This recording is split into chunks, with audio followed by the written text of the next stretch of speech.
के रवैये से सासू माँ बहुत परेशान थी। दरअसल बात ये थी कि तीनों बहुओं में किसी बात को लेकर अनबन हो गई थी। तब से ही तीनों एक दूसरे से मुंह फुलाए रहती थी।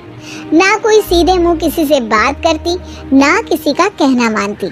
पड़ोसी भी इस बात को जानते थे और जाने कैसे कैसे बातें भी करते।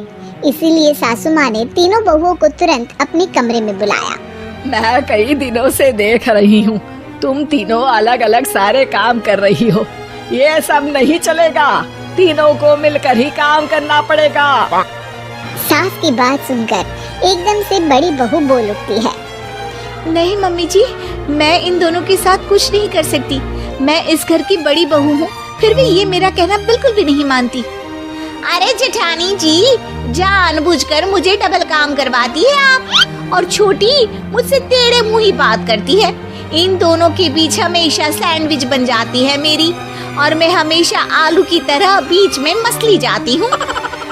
मम्मी जी, इन दोनों को लगता है कि मैं छोटी हूँ तो इनके पैरों तले दब जाऊंगी, लेकिन नहीं, मेरा भी उतना ही अधिकार है जितना इन दोनों का है। बड़ी आई दोनों मेरी चुगली करने के लिए, मुझे क्या कम समझ रखा है। तीनों बहू एक दूसरे से बहस करने लगती है और सास दोबारा ये देखकर टेंशन में आ जाती है और सबसे कहती है, चुप हो जाओ, अब से तुम तीनों सारे काम एक साथ करोगी। आंख बंद करके एक दूसरे की बात सुनोगी। तुम तीनों इस बात को गांठ बांध लो, वरना अगली छुट्टियों में तुम्हारा अपना मायके जाना कैंसिल। सास की बातें सुनकर डर के मारे तीनों हामी भर देती हैं। जी मम्मी जी, मैं समझ गई। हाँ मम्मी जी, जैसा आप कहें। आप जो कहेंगी मैं वही करूंगी। तीनों बहू सास की बात को गांठ बांध लेती है और वादा करती है कि अब से सारे काम वो तीनों एक साथ मिलकर ही करेंगी। ये सब देखकर सास खुश हो जाती है और वहाँ से चली जाती है। नीचे जाकर वो देखती है कि घर में शर्मा जी आए हुए होते हैं। सास जोर से आवाज लगाकर कहती है, अरे बहू, जरा चाय बनाकर तो लाना, शर्मा जी आए हैं। सास की बात सुनकर तीनों बहू तुरंत किचन की ओर भागती है और चाय बनाना शुरू कर देती है। मुझे तो एकदम मसाले वाली कड़क चाय पसंद है, तो हम शर्मा जी के लिए मसाले वाली चाय ही बनाएंगे। अरे नहीं दीदी, गर्मी के मौसम में मसाला चाय कौन पीता है? मैं तो शर्मा जी के लिए इलायची वाली चाय ही बनाऊंगी। ये कैसी बात कर रही हैं आप दोनों? मेरी मम्मी ने सिखाया है कि मेहमान को ज्यादा दूध और शक्कर वाली चाय देनी चाहिए, वरना वो घर वालों को कंजूस समझते हैं। तो मैं तो शर्मा जी को ऐसी ही चाय दूंगी।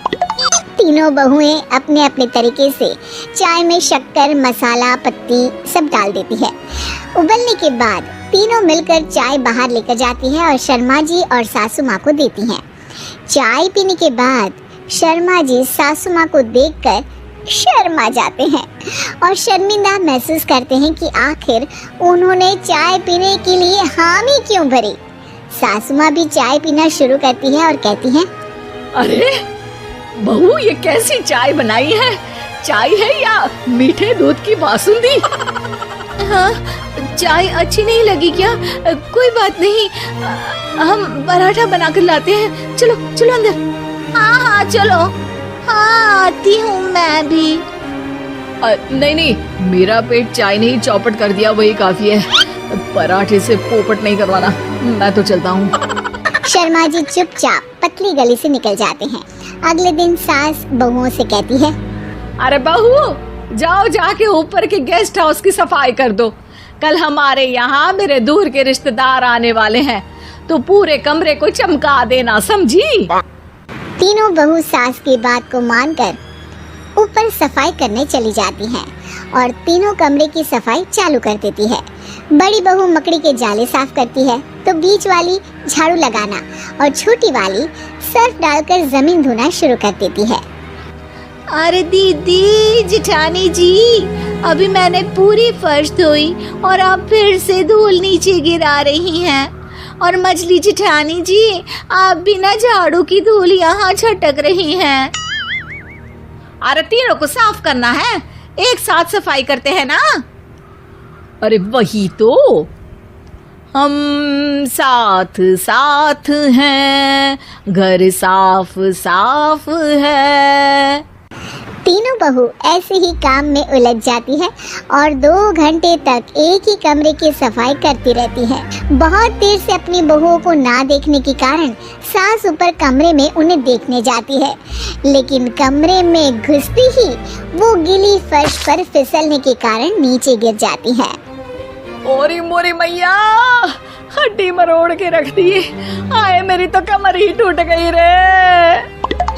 तीनों बहुएं सास को उठाती हैं और बिस्तर पर सुला देती है। अरे मेरे हाथ पैर दर्द कर रहे हैं, दबा दो आराम मिलेगा। हाँ जी माँ जी।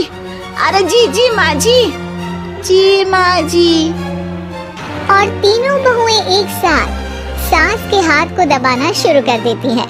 माँ की तो चीख ही निकल जाती है और नतीजा ये होता है कि सास के बचे हुए शरीर में भी दर्द उठ जाता है। हाय राम, ये क्या कर दिया तुम तीनों ने। अरे मेरी तो किस्मत ही फूटी है कि तुम जैसी बहुएं मुझे मिली। हे भगवान, पूरे शरीर में दर्द बढ़ गया है। अब तो पता नहीं कि चल भी पाऊंगी या नहीं। माफ करो, मुझे गलती हो गई मुझसे कि तुम तीनों को एक साथ काम करने के लिए बोला। सोचा था तीनों मिलके अच्छे से काम करेगी, लेकिन बड़े बुजुर्ग सही कहते थे कि 3 तिगाड़ा काम बिगाड़ा। तुम लोगों ने ये बात ना आज साबित करके दिखा दी।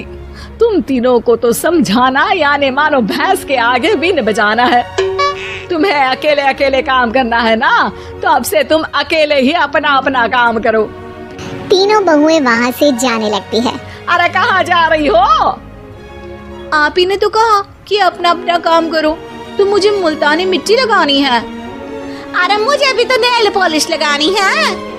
मुझे ना मेहंदी लगानी है। सास अपना सर पीट लेती है और कहती है, अरे मुझे भी लगाना है कुछ। क्या माँ जी? क्या माँ जी? क्या माँ जी? तुम्हारे घर वालों को फोन तुम्हारी हरकतें बताने के लिए।